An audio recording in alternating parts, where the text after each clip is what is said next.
kos tu sesuai dengan status dia sebagai rumah persinggahan. Itu bukan nak cek untung. Ya, lainlah kalau kita memang semata nak bisnes, buat homestay kan, itu kenakan sampai 500 sehari. Orang cakap lain, dia buat homestay lain RM50 kan. Pak Mat homestay dia mengatur apa yang ada, aircon pun tak ada. Orang kata juga kan. Jadi kalau kita bina rumah ataupun wakaf untuk penggunaan orang yang meninggal sebagai rumah persinggahan, selagi mana rumah kita homestay ni orang manfaatkan, orang sewa, orang duduk di dalamnya, maka akan jadi amal jariah untuk kita. Pahalanya akan mengalir. Walaupun kita dah meninggal esok, anak kita yang uruskan homestay tu, pahala tu sampai kepada kita. Lebih-lebih lagi kalau kita bina wakaf saja. Pialan kita bina wakaf. Ni saya buat ni wakaf ni untuk orang meninggal, pokok naik motor, hujan boleh berlindung sini, boleh tumpang semayang sebagainya. Ya, ni ada pipe ni, tak apa, ini sikit punya hal, tak berpesin sangat, tak apa, saya derma ya. Dia akan jadi amal jariah. Kemudian orang ajrahu, ataupun sungai yang dialirinya, parit yang dibinanya untuk kemudahan orang kampung. Macam kita lah ni kan, di keliling kita ni, tak payah nak agak pada banyak daerah pun, tak apa, kita boleh buat sama-sama kita. Parit bau, kumpul-kumpul duit, selagi mana parit itu digunakan, pahala sampai kepada kita. Au sadaqatan akhrajah min mali fi sayyidi wa hayati, atau sedekah yang dikeluarkannya daripada hartanya pada ketika sihatnya dan ketika hidupnya. Bukan wasiat, sebab wasiat ni kalau aku mati esok, ini rumah jadi rumah anak yatim. Masih hidup tak ada.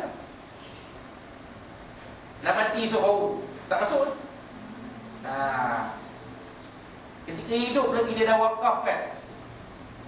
Macam Tan Syed Mukhtar Al-Bukhari mewakafkan Masjid Al-Bukhari untuk masyarakat Islam di Sandi Al-Star, penggunaan dia tersebut. Macam Tan Sri Mustafa Kamal, Tan Sri Mustafa Kamal bina masjid. Mana-mana projek perumahan dia di bawah syarikat MK Land. MK itu Mustafa Kamal. Contoh yang paling baik kalau akak pergi ke Lembah Kelang di Damansara Damai. Dia bangunkan proyek perumahan di situ dan dia bina sebuah masjid untuk penduduk di situ. Masjid ni free of charge. Saya bina, saya serah kepada penduduk Damansara Damai untuk diuruskan. Itu adalah sedekah jariah, sedekah dia tu. Tapi kalau ada sebuah masjid tadi, kira dah ni lah kan. Selain daripada itu, kalau bukan kan sedekah jariah lah, kita bina. Tapi kalau kita membina tu macam jalan lah, kita bina satu ban sampai tinggi sangat menghalang laluan, macam tu kita dapat dia punya apa, bukan terbalik lah, saham yang tak elok lah. Macam tu boleh ke? Dia macam ni. Dia kalau benda yang ada manfaat akan ada pahala. Benda yang tak ada manfaat tak ada pahala. Habis itu. Bina bonggol, sebenarnya bina bonggol ni nak bagi orang supaya tak merepek kat jalan. Tapi tengok juga, tu sebab bila nak bina bonggol ni, kita perlu dapatkan kerjasama daripada banyak daerah. Jangan pandai-pandai buat bonggol sendiri. Takut bukan menyenang orang, menyusah orang. Bonggol tu dibuat tapi dia tak dicat kuning. Jadi orang tak tahu, akhirnya berlaku kemalangan. Jadi menyusah orang juga. Yang dimaksudkan amal jariah ialah apa-apa yang memberi manfaat. Macam saya cerita di sedekah ni kan, saya menghadiahkan van jenazah ini kepada surau Taman Islam Bidau. Ini sedekah akhrajah min mali fi sayyidi wa hayati, masih hidup lagi dia dah wakafkan sebuah lori van jenazah untuk penggunaan surau itu. Masih hidup dia. Bukan wasiat, Kalau mati esok, biar ini bagilah pada. Tak masuk. Tak masuk lah. Sebab Nabi kata fi sihhatihi wa hayat. Ketika sihat dia, ketika hidup dia. Ini dah sakit kanser, doktor cakap lagi 3 bulan dah mati. Barulah dia derma sana, derma sini, wakaf sana, wakaf sini, dah nak mati baru dah derma. Masa sihat dulu, kalau tak ada cikgu murni, tak boleh tak derma, tak keluar duit pun. Apa katanya? Budak-budak tak elok simpan duit banyak. Kalau cikgu murni, budak-budak dia simpan duit banyak. Kalau bagi kat kau, jahanam. Kan? Ya. Mana sedekah yang dikeluarkan ketika sihatnya dan ketika hidupnya. Yang ini akan jadi amal jariah. Ustaz, kalau kata dia dah meninggal, anak-anak dia lah kata ayah dia dah meninggal, supaya ayah dapat pahala. Sedekah atau macam duit dia, apalah harta benda yang meninggal. Mana Ustaz, tak dapat pahala nanti. Okey, yang ini cerita dia lain. Yang ini cerita dia. Okey, masa arwah ni ada, mungkin dia tak berkesempatan. Tak berkesempatan. Niat ada tapi tak dan Allah Ta'ala jemput dulu. Ya. Tapi dia dah pesan pada anak-anak, kalau abah tak sempat, kamu jalankan. Ya. Kalau tak sempat, kalau abah tak sempat, kamu jalankan.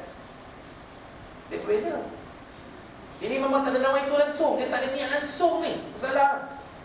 Yelah, dia macam meninggal kejut je. Itu mengejut lain. Ini dalam mengejut lain. Itu tak sama, masuk tak sama. Dia tak ada niat nama itu langsung, tak ada. Masuk kategori dalam anak yang soleh kan? Dia buat amal untuk ayah dia. Macam mana? Tak termasuk dalam kategori anak yang soleh kan? Masuk. Masuk. Dapat pahala. Dapat. Saya cerita yang si mati tadi. Tak dan. Dia mengejut. Meninggal mengejut je. Sakit jantung kan? Heart attack.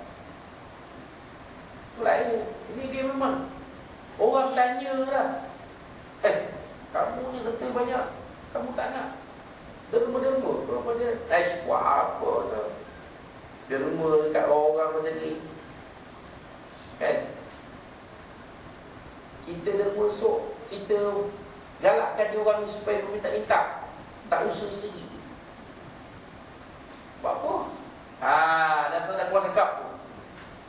Nampak? Tapi bila sakit tenat, baru dia ni bagi ni, ni bagi ni, ni bagi ni. Tak masuk. Tapi kalau mengejut lain, dia mengejut. Dia tak cakap apa-apa pun. Tiba-tiba meninggal. Jadi anak ni ingatkan harta ayah dia ada. Dan adik-adik pun dah bincang, setuju. Satu perempuan harta ayah ni kita wakafkan lah. Saya setuju. Setuju? Ya. Ada orang tua ni dia wakafkan tanah dia untuk buat masjid. Okey. Tapi anak dia pun yang merempat tak ada tanah nak buat rumah. Macam mana Ustaz? Sedangkan anak ni tak ada tempat nak duduk. Sedangkan ayahnya pergi wakafkan tanah dia masjid. Ya. Wakaf semua sekali ke? Semua sekali? Habis satu tanah pula. Diwakafkan. Lepas tu apa hasil yang masjid tu yang diwakaf tu, ada apa-apa ke orang derma ke apa, ayah dia. Macam tu. Ini macam balasan dia nampak saya derma satu. Ada Ustaz ada. Aku bagi satu, aku nak satu, tak jadi. Dia bila sebut wakaf, kita tidak mengambil manfaat daripada. Contohnya macam ni.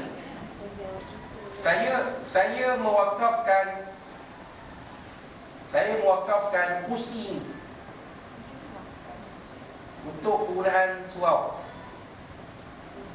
Tapi syarat dia ada syarat. Syarat dia apa-apa surau buat program, ya, mesti beri pada saya 5%. Aku tak boleh. Dari ikatkan syarat, maka hilanglah wakaf tadi. Dia wakaf, mesti kita jangan ada ambil manfaat daripada pihak yang menerima wakaf. Macam kata si orang tua dia tadi, dia wakafkan tanah dia ke masjid, tapi apa-apa masjid buat, mesti bagi pada dia duit. Tak sah wakaf. Itu dah satu hal. Macam orang tanam pokok masjid. Ha. Pokok kelapa. Jadi persoalannya, itu pokok aku yang tanam, bukan aku yang nak ambil kan? Ya. Buahnya. Buah je lah kan? Ha. Jadi kita ikhlas lah kan? Yelah, dari segi nawai itu dia tu dah tak ada lagi kan. Padahal dia tanam tu untuk masjid. Dia tanam pokok kelapa tu untuk masjid. Kan? Cuma dia macam dia boleh ambil manfaat daripada pokok kelapa tu. Tak ada masalah kalau buah jatuh, dia boleh ambil. Tapi dia tak mengikat dengan syarat. Dia tak mengikat. Kalau masjid buat peruri, jangan tak bagi aku. Kalau tak bagi, siap. Tak boleh. Dia tak boleh. Tak kena lah. Macam tadi kan. Apa-apa masjid, mesti bagi sikit. Tak boleh. Kalau tak, tanah ni aku tarik balik. Milik yang aku tukar balik bagi aku punya. Tak boleh. Sebenarnya dalam apa-apa perkara pun, jangan kita meninggal, jangan kita mengabaikan keluarga. Kalau kata ada harta, kan? Ada harta, memang hak tu kita, tapi kita kena fikir anak-anak kita sampai lah sewa rumah orang ni, sewa rumah orang tu, kena halau dekat rumah, tak bayar sewa. Kan? Sedangkan kita ada rumah, sewa, kita ada rumah sampai 3-4. Ini tak kena lah. Patutnya dia kena jaga anak dia sebab anak itu adalah sahabat dia.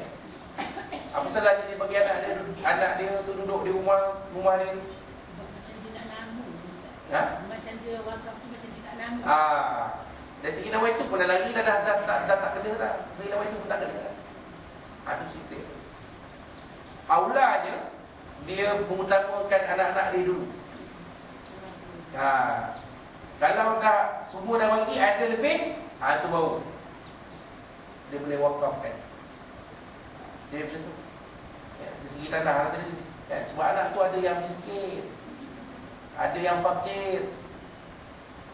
Kan? Kenapa dibiarkan? Kenapa tanah ni kalau bagi pada anak yang fakir miskin ni, kemungkinan boleh dimanfaatkan, boleh dibuat bercocok tanam sebagainya, boleh memberi kehidupan kepada dia. Kan? Itu lebih baik lagi. Kan?